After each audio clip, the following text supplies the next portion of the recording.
शांति 28 तारीख की वाणी है। मीठे बच्चे, तुम्हारी बिगड़ी को सुधारने वाला अर्थात तकदीर बनाने वाला एक बाप है जो तुम्हें नॉलेज देकर तकदीरवान बनाते हैं। प्रश्न है, तुम बच्चों की इस रूहानी भट्टी का एक कायदा कौन सा है? रूहानी भट्टी में अर्थात याद की यात्रा में बैठने वालों को कभी भी इधर उधर के ख्यालात नहीं चलाने हैं। एक बाप को याद करना है।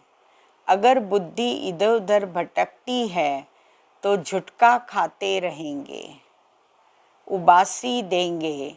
इससे वायुमंडल खराब होता है, अपना ही नुकसान करते हैं। गीत बजा है, दिल का सहारा टूट न जाए। बच्चों को सावधानी मिलती है। इस समय जो भी है सबकी तकदीर बिगड़ी हुई है, सिवाय तुम ब्राह्मणों के। तुम्हारी अब बिगड़ी से सुधर रही है। बाप को कहा ही जाता है तकदीर बनाने वाला। तुम जानते हो शिव बाबा कितना मीठा है। बाबा अक्षर बड़ा मीठा है। बाप से सब आत्माओं को वर्षा मिलता है। लौकिक बाप से बच्चों को वर्षा मिलता है, बच्ची को नहीं। यहाँ बच्चा व बच्ची सब वर्षे के हकदार हैं। पढ़ाते हैं आत्माओं को अर्थात अपने बच्चों को। आत्मा समझती है हम सब ब्रदर्स हैं। बरोबर ब्रदरहुड कहा जाता है ना। एक भगवान के बच्चे हैं, फिर इतना लड़ते झगड़ते क्यों? सब आपस में लड़ते ही रहते हैं। अनेक धर्म अनेक मत हैं और मुख्य बात तो रावण राज्य में लड़ाई ही चलती है, क्योंकि विकारों की प्रवेशता है। काम विकार पर भी कितना लड़ाई झगड़ा होता है। ऐसे बहुत राजाओं ने लड़ाई की है। काम के लिए बहुत लड़ते हैं, कितने खुश होते हैं। कोई के साथ दिल होती है तो मार भी देते हैं। काम महाशत्रु है। क्रोध वाले को तो क्रोधी ही कहेंगे, लोभ वाले को लोभी कहेंगे। लेकिन जो कामी हैं उनके बहुत नाम रखे हुए हैं। इसीलिए कहा जाता है अमृत छोड़ विष काहे को खाए। शास्त्रों में अमृत नाम लिख दिया है। दिखाते हैं सागर मंथन किया तो अमृत निकला, कलश लक्ष्मी को दिया। कितनी कहानियाँ हैं। त्रिमूर्ति के चित्र से ब्रह्मा का चित्र देख मनुष्य हाय हाय मचा देते हैं। क्योंकि ब्रह्मा क्यों कहते हो?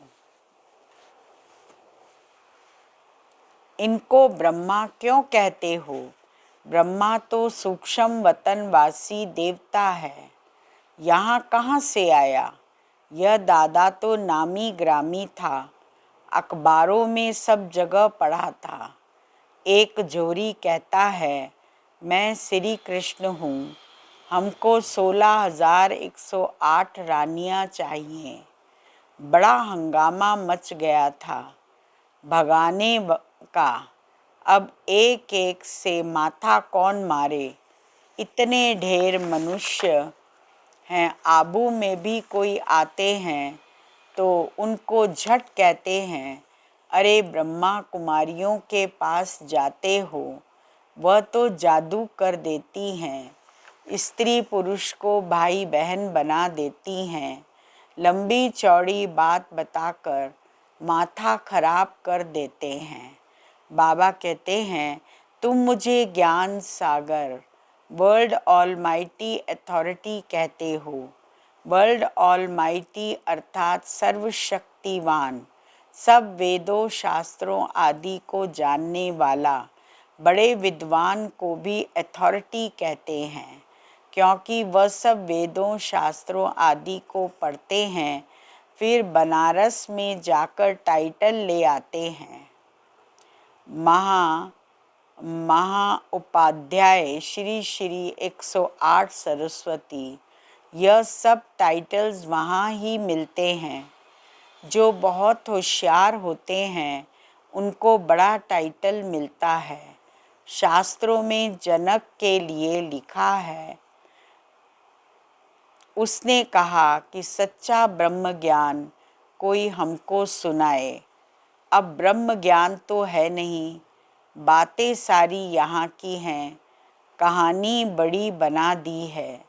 शंकर पार्वती की भी कहानी लिखी हुई है, कितनी कहानियाँ बैठ बनाई हैं। शंकर ने पार्वती को कथा सुनाई, वास्तव में था शिव, उन्होंने फिर शंकर पार्वती का नाम दे दिया है।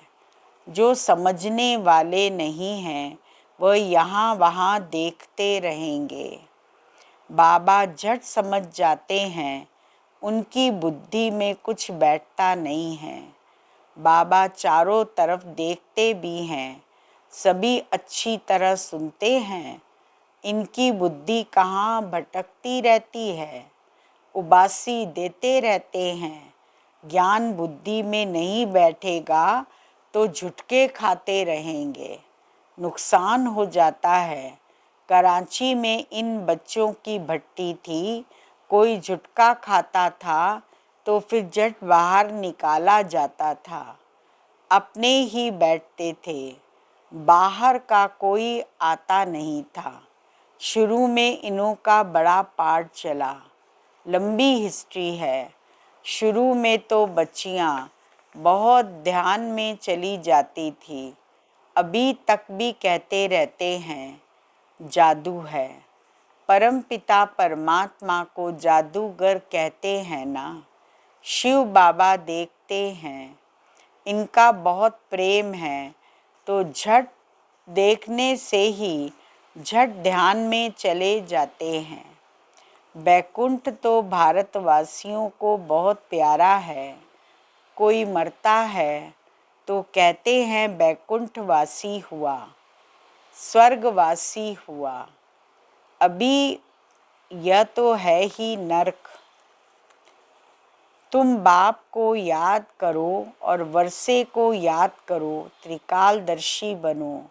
तुमको इस सारे चक्र का ज्ञान है, इसमें तत्पर रहो, औरों को समझाते रहो। इस सर्विस में ही लगे रहेंगे तो और कोई धंधा आदि याद नहीं पड़ेगा। अच्छा, मीठे मीठे सिकी लदे बच्चों प्रति मात पिता बाप दादा का याद प्यार और गुड मॉर्निंग। रूहानी बाप की रूहानी बच्चों को नमस्ते और रूहानी बच्चों की रूहानी बाबा को याद प्यार गुड मॉर्निंग नमस्ते। मुख्य सार है पहला पॉइंट, सतयुग में उच्च पद पाने के लिए माता पिता को पूरा पूरा फॉलो करना है, उनके समान पुरुषार्थ करना है, सेवा में तत्पर रहना है, एकाग्र हो पढ़ाई पढ़नी है। दूसरा पॉइंट है, याद का सच्चा सच्चा चार्ट रखना है, अपने को आत्मा समझ बाबा को याद करना है, देह व देहधारियों को याद नहीं करना है। वरदान है, अपने हाईएस्ट पोजीशन में स्थित रहकर हर संकल्प बोल और कर्म करने वाले संपूर्ण निर्विकारी भव। संपूर्ण निर्विकारी अर्थात किसी भी परसेंट में कोई भी विकार तरफ आकर्षण न जाए, कभी उनके वशीभूत न हो। हाईएस्ट पोजीशन वाले आत्माएं कोई साधारण संकल्प भी नहीं कर सकती, तो जब कोई भी संकल्प व कर्म करते हो तो चेक करो कि जैसा ऊंचा नाम वैसा ऊंचा काम है। अगर नाम ऊंचा काम नीचा तो नाम बदनाम करते हो। इसीलिए लक्ष्य प्रमाण लक्षण धारण करो, तब कहेंगे संपूर्ण निर्विकारी अर्थात होलीएस्ट आत्मा। स्लोगन है, कर्म करते करन करावन हार, बाप की स्मृति रहे तो स्वयं पुरुषार्थ और योग का बैलेंस ठीक रहेगा।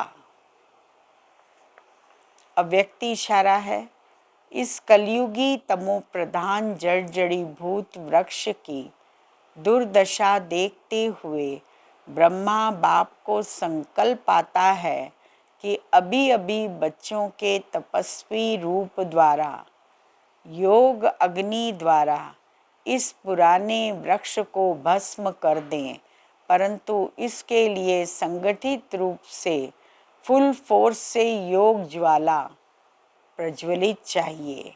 तो ब्रह्मा बाप के इस संकल्प को साकार में लाओ। ओम शांति।